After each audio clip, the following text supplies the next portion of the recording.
Assalamualaikum dan salam sejahtera kepada semua penonton dan juga semua subscriber yang telah pun menekan subscribe dan lonceng terhadap channel ni. Pada yang belum, jumpa-jumpalah menekan. Okey. Seperti tajuk dan thumbnail yang kau dah tengok tu, ya. Untuk makluman semua, ya, Ketua Pemuda UMNO Malaysia Dr. Ashraf Wajdi telah mengeluarkan kenyataan, ya, yang mana kenyataan tu aku dah letakkan dekat ruang community post, ya. Jadi kenyataan itu ialah satu kenyataan yang sangat jelas. Tapi ada maksud tersiratnya yang aku rasa kita kena faham betul-betul apa yang cuba disampaikan oleh Dr. Ashraf. Jadi dalam video ni, apakah maksud yang tersirat itu? Okey, baik. Dalam kenyataan yang dikeluarkan oleh Dr. Ashraf, ya, jelas mengatakannya pengeluaran tambahan KBSP ini bukanlah satu jalan penyelesaian masalah. Ya, seperti aku sebut dahulu, ya. Aku pernah sebut tentang pengeluaran ini bukanlah jalan yang kita boleh kata jalan utama, untuk menyelesaikan masalah. Jadi masalah kenaikan harga barang ni perlulah dicantas daripada peringkat akarnya, ya. Itu dulu aku pernah sampaikan.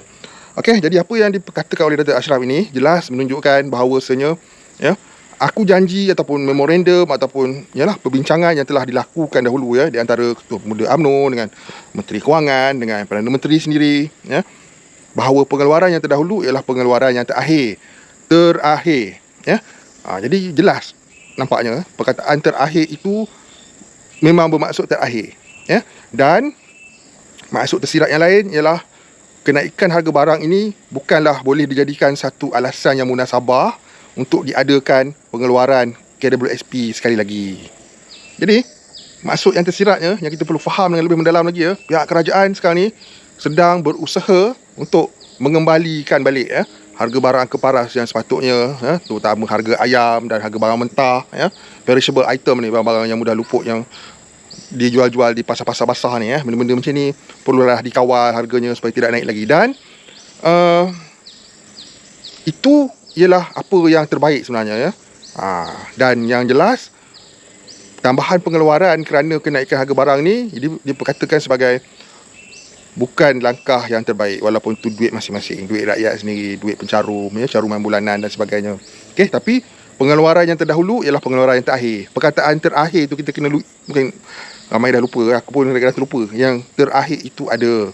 Jadi bila dah masuk terakhir, jelas, ya, takkanlah nak diadakan lagi. Sampai bilakah ia akan jadi terakhir?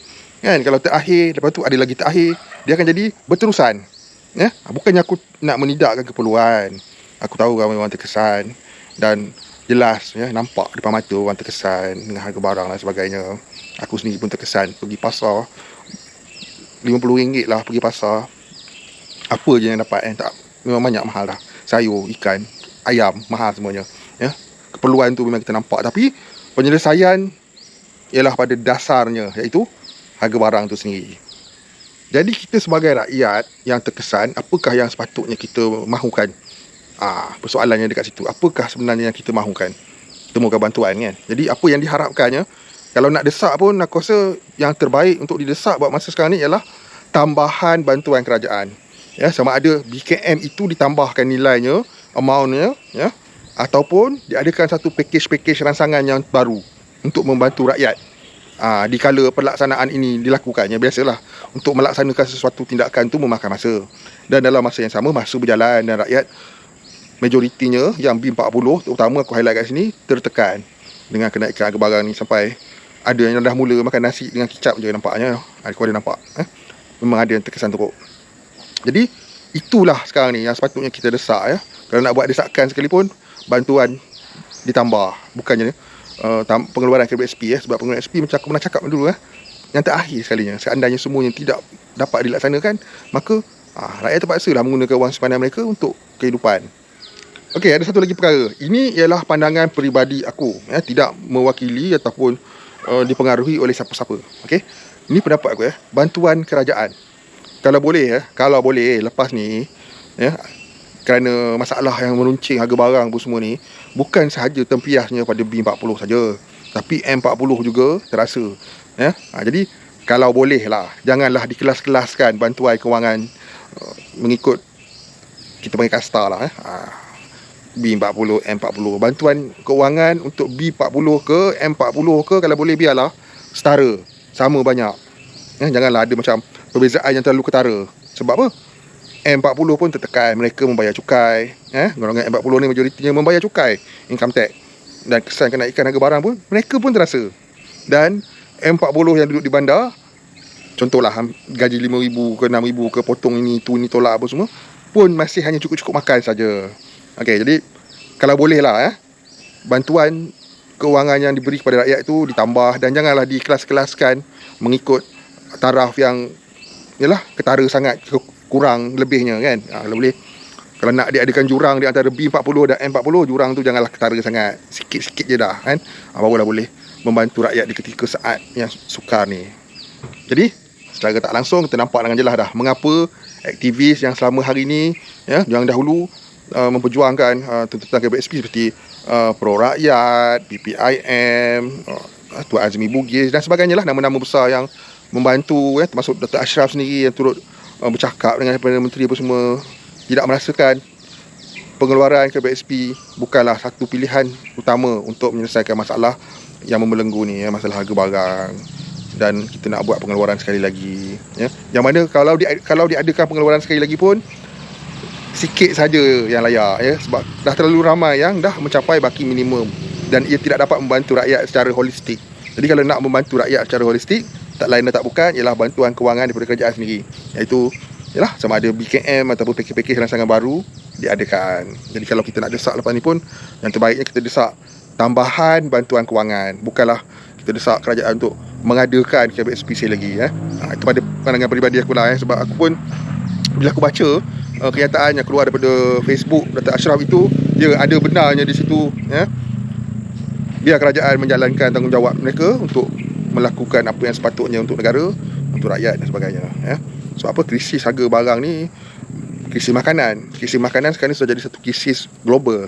Jadi perlu ditangani dengan bijak dan biar pihak kerajaan menjalankan tanggungjawab mereka.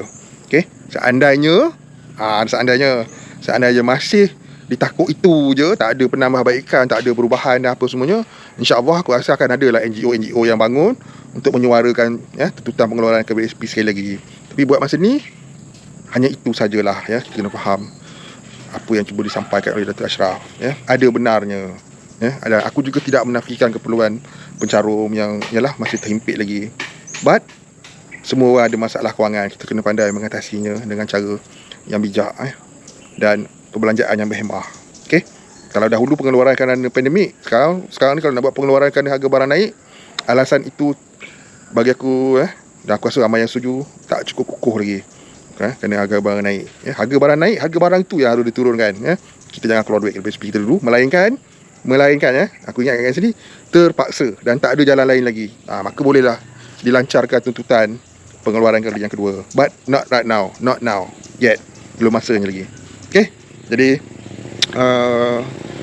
cukup-cukuplah kita cakap tentang pengeluaran tambahan KBSP 2.0 ni. Biar pihak kerajaan menjalankan dulu apa yang mereka patut buat untuk memulihkan balik ekonomi negara dan ekonomi rakyat. Okay, jadi sajalah. Kalau ada tersalah kata, aku minta maaf. Dan mungkin kita boleh jadikan panduan bersama. Situasi sekarang ni memang mencabar. Dan inilah masa dia untuk kita berjimat cermat dan mulakan perbelanjaan yang berhemah, jangan membazir lagi. Dan setiap sen yang kita ada tu, kita belanjakan secara betul-betul keperluan yang sangat-sangat perlu. Okay guys, see you guys in my next video. Assalamualaikum, salam sejahtera, salam hormat semua. Bye-bye.